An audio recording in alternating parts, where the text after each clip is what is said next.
Scene 1, the United States, 1828. Jackson! Jackson! Jackson! Adams! America for all Americans! Treat the Indians right! Off to Oklahoma! Hussy! Honor women! Honor women! Honor! Not that one! Jackson! Bigamous! We will win! We will win! No duelists in the White House! We want democracy! Men of honor in the White House! Democracy!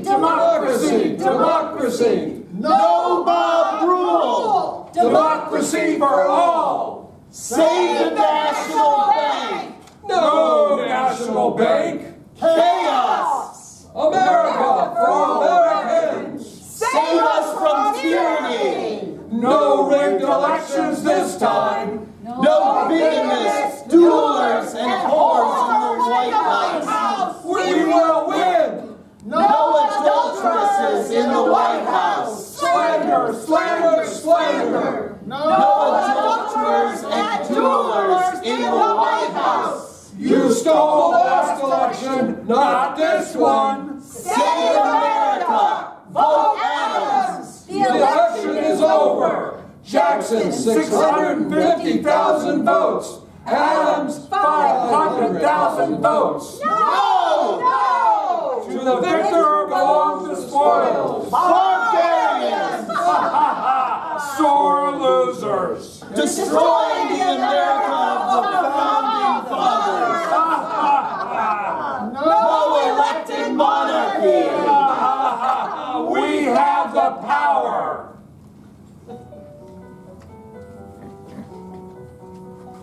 Scene 2, The Hermitage, December 22nd, 1828. President-elect Andrew Jackson, Margaret O'Neill Timberlake, Andrew Jackson, and Senator John Eaton are seated in the living room of the Hermitage. The great lady insisted that we all see her in her inaugural dress. I can hardly believe my lips. You won by a landslide, and no one can steal the presidency from Mr. Jackson this time. And Rachel has every reason to be proud. Yes, she does. She has been through so much. Our 7th president. You have had many victories. The British, the Indians, and now your greatest victory. We could not be prouder of you. A toast to the 7th president of the United States. Rachel Jackson descends the stairs wearing a beautiful dress. She looks very tired. A toast to our First Lady.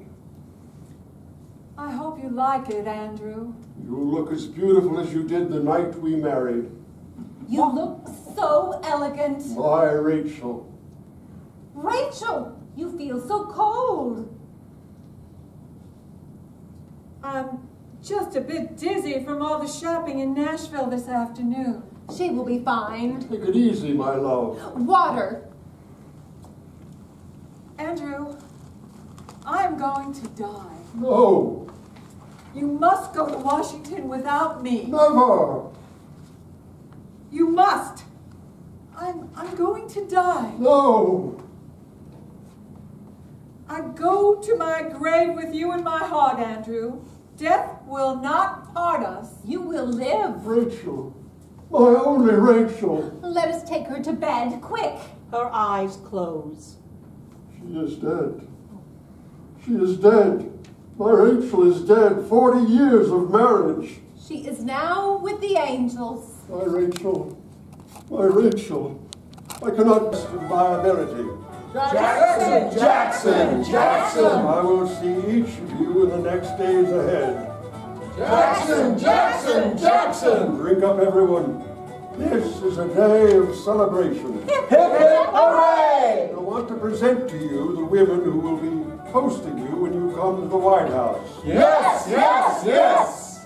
First is my niece, Emily Donaldson. And I must say, she resembles my late wife, Rachel. Emily! Welcome to the White House. Emily! And also assisting will be a long-time friend of both my wife Rachel and I, Margaret O'Neill Timberlake. And as of this week, she just added Eaton, becoming the wife of our Secretary of the Army, Major Eaton. Rah, rah, rah! Welcome, ladies and gentlemen. I am here to serve you. Feel free to call on me anytime. Margaret! Margaret! Margaret! Oh, I love you all. She sure does. My husband says that she not only slept with Senator Eaton, but the rest of the Senate, too. I had to sit next to the vulgar woman at the luncheon today. She's abrasive. We must have a meeting. The room is so crowded that you can all rarely move. Can you all move to the West Garden? Later! Feel free. Jax, some relaxation is in order. Tomorrow is a heavy day. Well, for both of us. Are we expecting any callers tonight? Not to my knowledge. Margaret and Eaton enter. Why, Secretary and Mrs. Eaton, welcome. Thank you for having us, Mrs. Calhoun. I hope we are not intruding. Oh, certainly not. We thought we would pay a visit. Most welcome. We were in the area and decided to drop in. Why, how lovely. I just told Mr. Calhoun that it's been such a long day, but would it not be nice to have visitors? And both you and Mr. Eaton at the same time. How delightful. You're sure we're not intruding? Absolutely not. I especially want to congratulate you and Major Eaton on your... Yes. You know, Mrs. Eaton is always willing to help. Oh, really? Oh, really, she says. I will use her whenever I can. She's a very talented woman. I do not disagree. I have invited the Eatons to join us for our holiday at the Hermitage.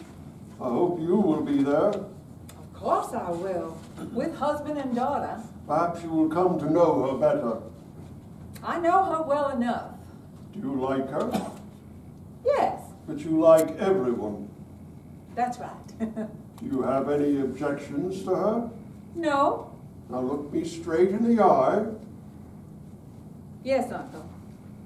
Do you think she's an immoral woman? No, I do not.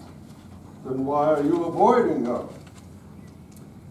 She is abrasive, and that, along with her reputation, is hurting the person I love most in the world. Who is that? Andrew Jackson. Then stand up for her. Why? Because when you stand up for her, you are helping to destroy the same forces that killed your Aunt Rachel. That is pork riddle. Aunt Rachel was never offensive or abrasive, and she was loved by neighbors and all who saw her. That is not true for the Eaton woman. But you know the charges against her. Which are all untrue to my knowledge. Well, perhaps you will come to like her after spending a week with her. John Louis Timberlake, a Thornton purser, was riding with a friend outside the Franklin house when he saw Margaret through the window. They were married a week later. I remember them across from the tower. In 1819, the Timberlakes met John Eaton, then a widowed senator who was staying at Franklin House. While Timberlake was away, John Eaton was frequently her companion. Timberlake was able to come home only for short occasional visits. Margaret gave birth to their daughter, Margaret Rosa. Timberlake went to sea again, this time on a 4-year voyage on the U.S. Constitution. He wrote to his wife that if anything happened to him, there was one man to whose hands she should be willing to trust, John Eaton. Timberlake, suffering from anxiety and depression, died at sea. Margaret was told that he had contracted and died of pulmonary disease, but his death was really a suicide. Timberlake had killed himself while in a drunken stupor, supposedly unable to bear his wife's infidelity with his friend, John Eaton. She bore a child. Oh, surely it was not Timberlake's. The child was stillborn. Oh, not so. According to the servants, she had an abortion. So we have adultery, abortion, infidelity, and betrayal. We must get her out of the White House. Oh, can you imagine having a woman who slept with her husband's best friend while he was at sea? The baby conveniently dies. The husband learned of her infidelity with his best friend and committed suicide. We have become the laughingstock of the country. Even those loose Europeans are snickering at us. The wife of the Dutch ambassador came to my house crying this morning because she was forced to sit next to that woman at the White House luncheon. Oh, the nation is rightfully concerned about this whole thing. Each summer I bring all the children to Newport, Rhode Island, where John and I have a summer home. I often stop and visit old friends, like the Adams, both John and Quincy. They are aghast at all that is happening here. You know that President Jackson will stand behind her the whole way. Of course, this president is lawless. At least 20 duels, and then his own messy marriage. Yes, and you know how much he has suffered. I still do not know the whole story. I will tell you in a few words.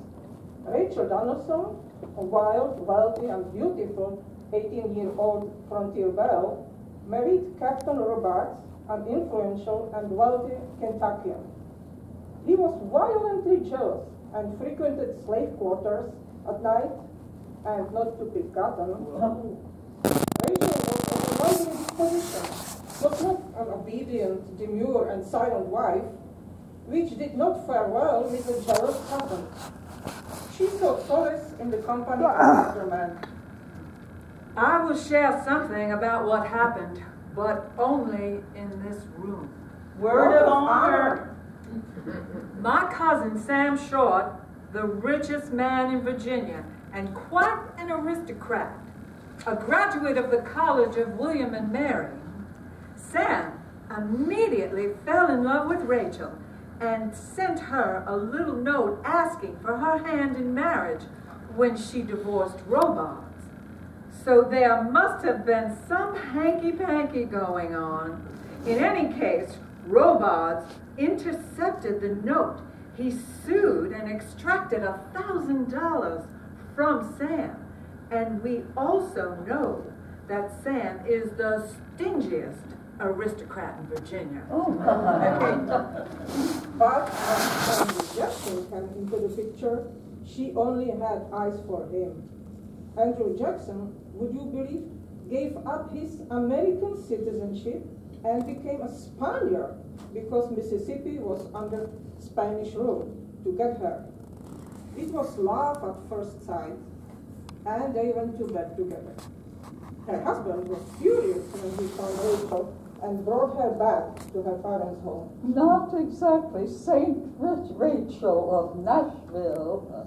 And that is when Robards placed an ad in the newspapers announcing his intention of divorcing Rachel. Jackson and Rachel got so excited that they ran off and got married. They did not find out until a year later that Robards had pulled a trick on them. Andrew Jackson went after him, and finally Robards divorced. Hence, she became a bigamist. I cannot help but relate what happened to my cousin's father-in-law, John Sevier, governor of Tennessee. Jackson alluded to his personal service to the state of Tennessee, to which Sevier replied, "I know of no great service you have rendered the country except taking a trip to Natchez with another man's wife." A duel ensued. Thank God the governor is not killed. Total lawlessness. He's had at least 20 duels, and I understand he killed at least 6 men. Well, there's nothing we can do about it. I beg to differ. What power do we as women have? Oh, plenty of power. The Lord has chosen us to be the keeper of morals, and we have to keep up our fight, and we do have our weapons. What is that? Well, the White House would be dull without women, and the whole world, through its embassies, will know the depth of our anguish. I support you totally. We must still contend with our husbands. What do we do? Strike! How? No more visits to the White House until she is gone. I agree. With God's help, we will prevail. A victory for morality. Amen.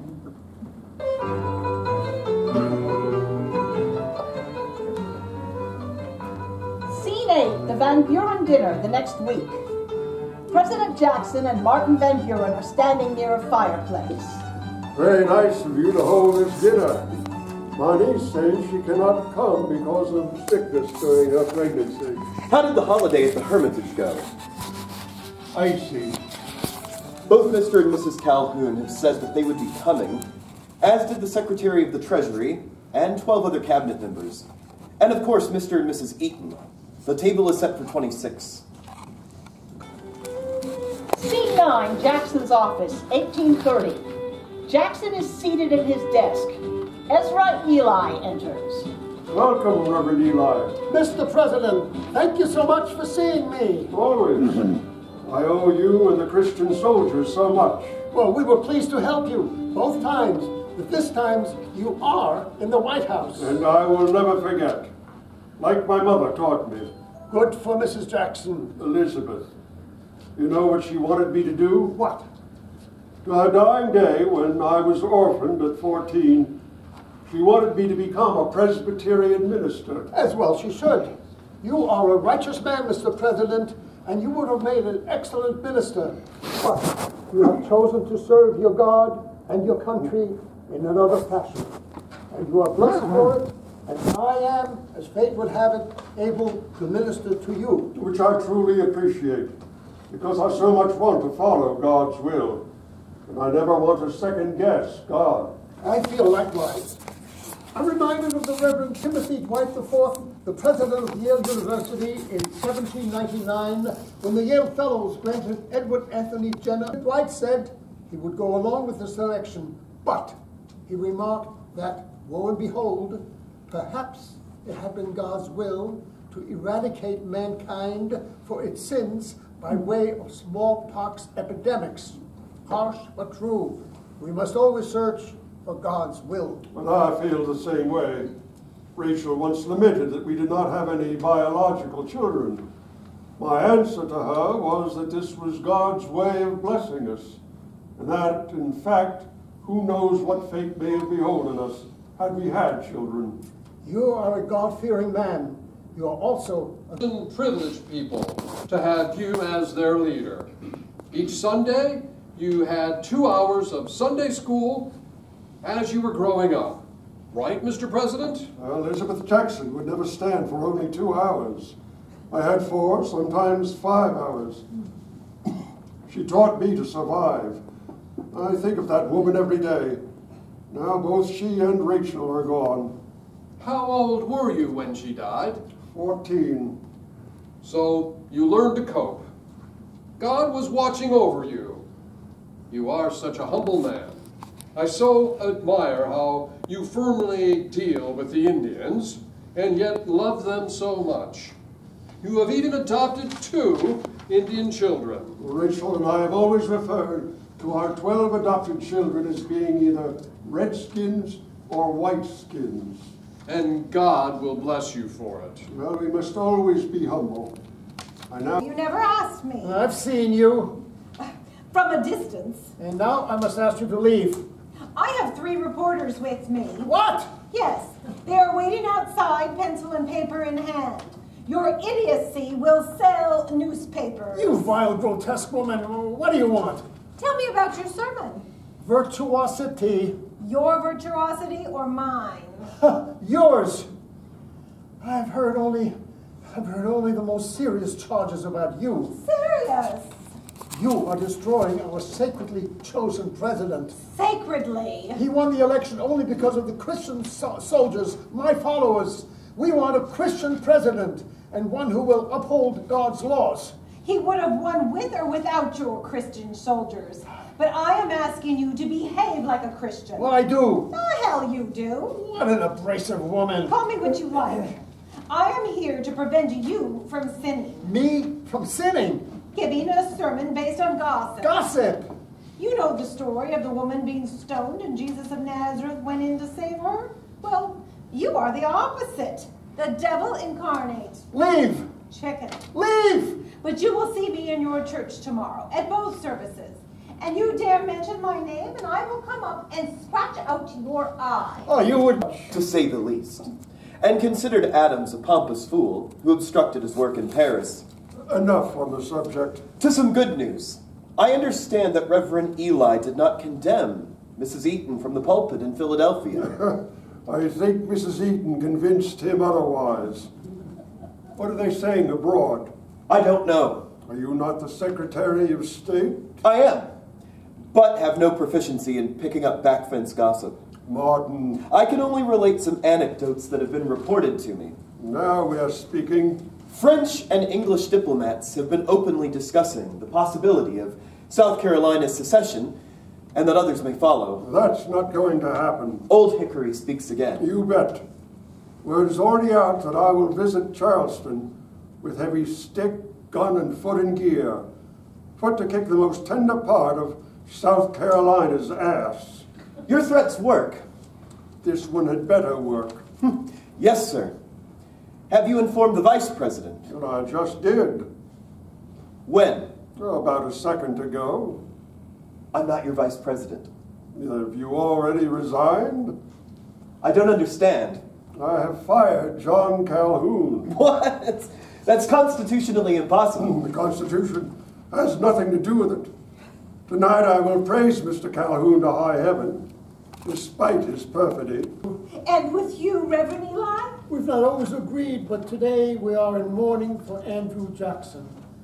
I can hardly control my tears. Why, is that Reverend Campbell? He and I are delivering the eulogies together.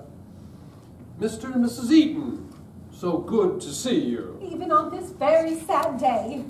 Now we are all united. Yes, indeed. Why, look who approaches us. Age goes well with the Vice President. Hello, everyone. We mourn a great man. I'm aware that you have not always agreed. But we are all Americans. Indeed.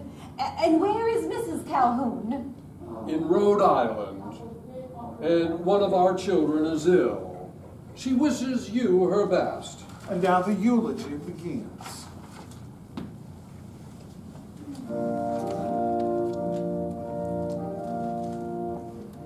3,000. Much from you. You have a way with children. And I have made life so much better for all of us. You have made life so much better since both of my daughters passed away. I must be both mother and father to them. You have been a godsend to us. They look upon you as a father. The day I arrived 2 years ago, you were so sad. Your husband gone, then both of your daughters. Now you seem so happy, and I intend to make you even happier. You have done so much. You need a man's protection. That is what my mother says. Mother knows best. She goes so far as to suggest marriage. Mother does know best. I truly love your mother. Life could be so hard, and I miss John so much. Oh, but I am by your side. But there is a difference in our age. Raised in the gayest of society, and was naturally of mercurial temperament. You were married 3 times. Oh, at various points in my life, I was courted by an adjutant general. a major and a captain, which delighted me. But I married only 3 times, widowed twice, to a sailor, a senator, and a ballet dancer. How amazing! How do you explain your popularity? I was a flirt. The fact is, I never had a lover who was not a gentleman, save one, and was not in a good position in society. My tongue was ungoverned and ungovernable, and they loved me for it. How fascinating. And I was faithful to all 3 of my husbands. But the first 2 were gentlemen of the first order. My last was a thief. Oh, but I forgave him years ago. Do you regret anything you did?